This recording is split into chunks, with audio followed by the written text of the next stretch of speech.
Hello my dear student, কেমন আছো? আশা করি সবাই ভালো আছো এবং সুস্থ আছো। যারা মাধ্যমিক পরীক্ষা দিবে এই বছর তাদের জন্য আমরা আলোচনা করেছিলাম এবিটি টেস্ট পেপার সম্পর্কে। এবিটি টেস্ট পেপারের অনেকগুলো পেজ করানো হয়ে গেছে, যারা দেখোনি তারা প্লে লিস্টে গিয়ে দেখে নাও। এরপরে আমরা অনেক সাজেশন আনছি। আজকে আমরা যে সাজেশনটা নিয়ে আলোচনা করব সেটি হচ্ছে একটি নাটক থেকে, সিরাজউদ্দৌলা নাটক থেকে। এর আগে আমরা ব্যাকরণে কিছু সাজেশন দিয়েছি, তোমরা প্লে লিস্টে গিয়ে সবকিছু দেখে নিতে পারো। তো তোমরা ভিডিওটি স্কিপ না করে শেষ পর্যন্ত দেখতে থাকো। আমি কিছু কোশ্চেনগুলো বলছি, এই কোশ্চেনগুলো তোমরা যদি এখনো রেডি না করে থাকো তোমরা রেডি করে নাও।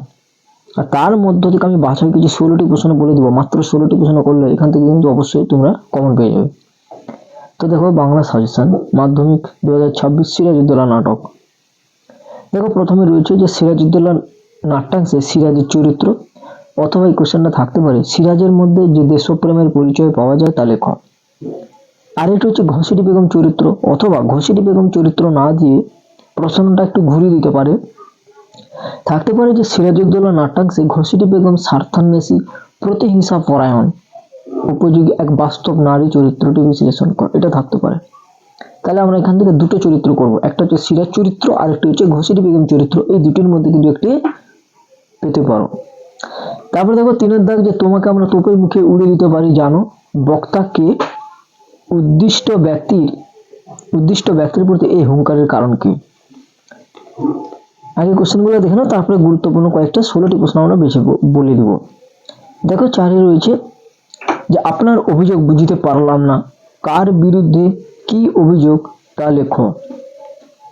5 মুন্সিজি এই পত্রের মর্ম সভাসদদের বুঝিয়ে দিন। এখানে কোন পত্রের কথা বলা হয়েছে সেই পত্রের বিষয় সম্পর্কে বুঝিয়ে লেখো। অথবা এই প্রশ্নটি ঘুরে দিতে পারে যে কে কাকে পত্র লিখেছেন, এই পত্রে কি লেখা ছিল। এরপর দেখো 6 দাগ, বাংলায় আমি এমন আগুন জ্বালাইব যাহা গঙ্গার সমস্ত জল দিয়েও নিভানো যাইবে না। বক্তার এই মন্তব্য বিশ্লেষণ করো। এরপরে দেখো 7 দাগ, যে এই মুহূর্তে তুমি আমার দরবার ত্যাগ করো। কাকে দরবার ত্যাগ করতে বলা হয়েছে, তার দরবার ত্যাগ করার পিছনে যে কারণ আছে তা বিশ্লেষণ করো। 8 যে তোমাদের কাছে আমি লজ্জিত। বক্তা কে, তার এই লজ্জার কারণ কি? বক্তা কাদের কাছে লজ্জিত, বক্তার এরূপ অনুতাপের কারণ কি? 9 দেখো, যে বাংলার এই দুর্দিনে আমাকে ত্যাগ করবেন না। বাংলার দুর্দিন কেন? এই উক্তির মধ্য দিয়ে বক্তার কোন মানসিকতার পরিচয় পাওয়া যায় তা আলোচনা করো। অথবা থাকতে পারে এই একই প্রশ্নটা ঘুরিয়ে দিতে পারে যে কাদের উদ্দেশ্যে এই কথা বলা হয়েছে, কোন দুর্দিনের জন্য এই আবেদন। এরপর দেখো 10 দাগ, যে বাংলার মান, বাংলার মর্যাদা, বাংলার স্বাধীনতা রক্ষার প্রয়াসে আপনারা আপনাদের শক্তি দিয়ে, বুদ্ধি দিয়ে সর্বরকম আমাকে সাহায্য করুন। সিরাজ কাদের কাছে এই সাহায্যের আবেদন জানিয়েছেন, কেন তিনি এই সাহায্যের প্রত্যাশী হয়েছেন। এরপরে 11 দাগ, যে আমি হৃষ্টমনের সিংহাসন ছেড়ে দেব, উক্তিটির তাৎপর্য বিশ্লেষণ করো। 12 দাগ, বাংলা শুধু হিন্দুর নয়, বাংলা শুধু মুসলমানের নয়, মিলিত হিন্দু মুসলমানের মাতৃভূমি গুলবাগ এই বাংলা। বক্তাকে, বক্তার এই মন্তব্যের তাৎপর্য বিশ্লেষণ করো। অথবা এই প্রশ্নটা একটু ঘুরিয়ে দিতে পারে যে কাদের উদ্দেশ্য করে এই কথা বলা হয়েছে, এই কথার মধ্য দিয়ে বক্তার কি চারিত্রিক বৈশিষ্ট্য ফুটে উঠেছে। এবার 13 দাগ, জাতির সৌভাগ্য সূর্য আজ অস্তাচলগামী। বক্তার এই উক্তির তাৎপর্য বিশ্লেষণ করো। অথবা থাকতে পারে যে বক্তাকে, তার এরূপ মন্তব্যের কারণ কি। এটা আমরা দেখলাম 13 পর্যন্ত। এরপরে আমরা দেখবো 14 দাগে কি প্রশ্ন রয়েছে। তোমাদের মনে হচ্ছে যে অনেক প্রশ্ন হয়ে যাচ্ছে, কিন্তু দেখো এগুলো তোমাকে করতেই হবে, কারণ তোমরা মাধ্যমিক দিচ্ছ। যদি না লাগে তখন কিন্তু তোমরা নিজেরাই বিপদে পড়ে যাবে। এর মধ্য থেকে আমি কিছু বলে দেবো, সেগুলো অবশ্যই করতে হবে। দেখো 14 দাগে রয়েছে যে মনে হয় ওর নিঃশ্বাসে বিষ, ওর দৃষ্টিতে আগুন, ওর অঙ্গ সঞ্চালনে ভূমিকম্প। এখানে কার সম্বন্ধে কথা বলা হয়েছে, এই মন্তব্যে বক্তার যে মানসিকতার পরিচয় পাওয়া যায় তা আলোচনা করো। 15 দাগে দেখো, জানি না আজ কার রক্ত সে চায়, পলাশী, রাক্ষসী পলাশী। এই মন্তব্যের মধ্য দিয়ে বক্তার যে মানসিক ভাবনার পরিস্ফুটন ঘটেছে তা আলোচনা করো। অথবা একই প্রশ্ন এই লাইন তোলাই থাকবে এবং প্রশ্নটা ঘুরে দিয়ে বলবে যে বক্তাকে কিসের উদ্দেশ্যে তার এই উক্তির তাৎপর্য লেখা। 16 দাগ, কিন্তু ভদ্রতার অযোগ্য তোমরা, কাকে উদ্দেশ্য করে কথাটি বলা হয়েছে, এ কথা বলার কারণ কি। 17 দাগ, যে ওখানে কি দেখছো মূর্খ, বিবেকের দিকে চেয়ে দেখো, বক্তাকে উদ্দিষ্ট ব্যক্তির প্রতি বক্তার কি মনোভাব লক্ষ্য করা যায়। এরপর দেখো 18, যে দরবার ত্যাগ করতে বাধ্য হচ্ছে জাহাপনা, বক্তাকে তারা কেন দরবার ত্যাগ করতে চান। 19, এইবার হয়তো শেষ যুদ্ধ, কোন যুদ্ধের কথা বলা হয়েছে, বক্তা এই যুদ্ধকে শেষ যুদ্ধ বলেছেন কেন। এরপরে দেখো 20 দাগ,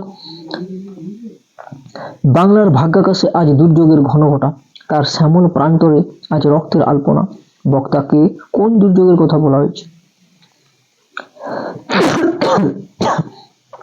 আচ্ছা 21 দাগ দেখো, যে আপনার এই অক্ষমতার জন্য তোমরা আমাকে ক্ষমা করো, কে কেন এমন মন্তব্য করেছে, যাকে উদ্দেশ্য করে এমন মন্তব্য করা হয়েছে, তার মধ্যে এই বক্তব্যের প্রতিক্রিয়া কি হয়েছিল।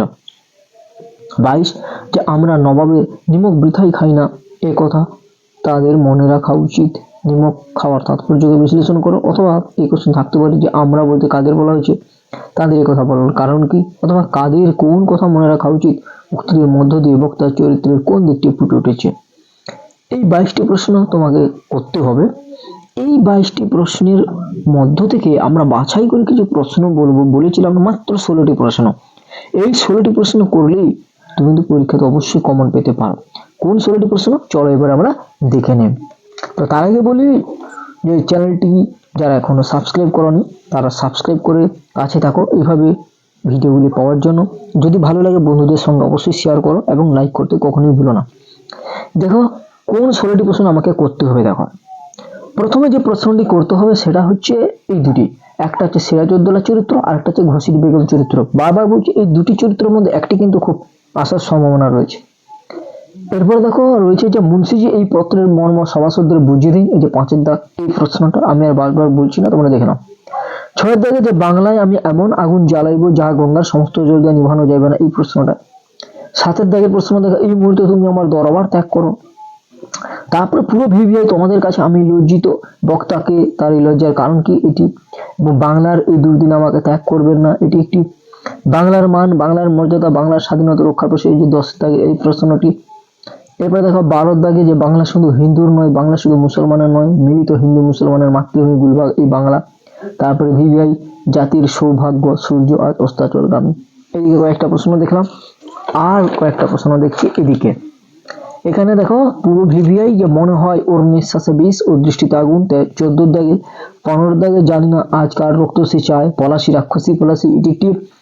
16 দাগে, কিন্তু ভদ্রতার অযোগ্য তোমরা, কাকে উদ্দেশ্য করে কথাটি বলা হয়েছে, এ কথা বলার কারণ কি।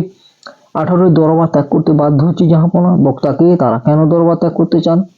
এবং 20, যে বাংলার ভাগ্যাকাশে আজ দুর্যোগের ঘনঘটা, তার শ্যামল প্রান্তরে আজ রক্তের আলপনা। এরপরে 22 দাগ, যে আমরা নবাবের নিমক বৃথাই খাই না, এই কথা তাদের মনে রাখা উচিত, নিমক খাওয়ার তাৎপর্য কি, আমরা বলতে কাদের বলা হয়েছে, তাদের এই কথা বলার কারণ কি, কাদের কোন কথা মনে রাখা উচিত, উক্তির মধ্য দিয়ে যে বক্তার চরিত্রের কোন দিকটি ফুটে উঠেছে। এই যে গুটি করে কোশ্চেন দেখো আমরা দেখলাম মাত্র 16টি প্রশ্ন হাতে গোনা। এই 16টি প্রশ্ন অবশ্যই করে দাও, কমন পেয়ে যাবে। দেখো 1 2, এদিকে একটা 3 4 5 6 7 8 9 10 10, এদিকে দেখো 11 12 13 14 15 আর এটা 16। তাহলে এই 16টি প্রশ্ন তোমরা কিন্তু অবশ্যই করে যাও। আর যদি কেউ চাও আরো বেশি করে প্রশ্ন মুখস্থ করতে, তাহলে এগুলো অবশ্যই করে নাও, ঠিক আছে। তো আজকে এই পর্যন্ত ভিডিওটি এখানে শেষ করলাম। যদি ভালো লাগে অবশ্যই লাইক করো এবং বন্ধুদের সঙ্গে শেয়ার করতে কখনো ভুলো না। আর অবশ্যই চ্যানেলটিকে সাবস্ক্রাইব করে কাছে থাকো। এইভাবে নিত্য নতুন ভিডিও আসতে থাকবে, বিভিন্ন সাজেশন বলেছিলাম, একের পর এক সাজেশন আসছে, এইভাবে আসতে থাকবে।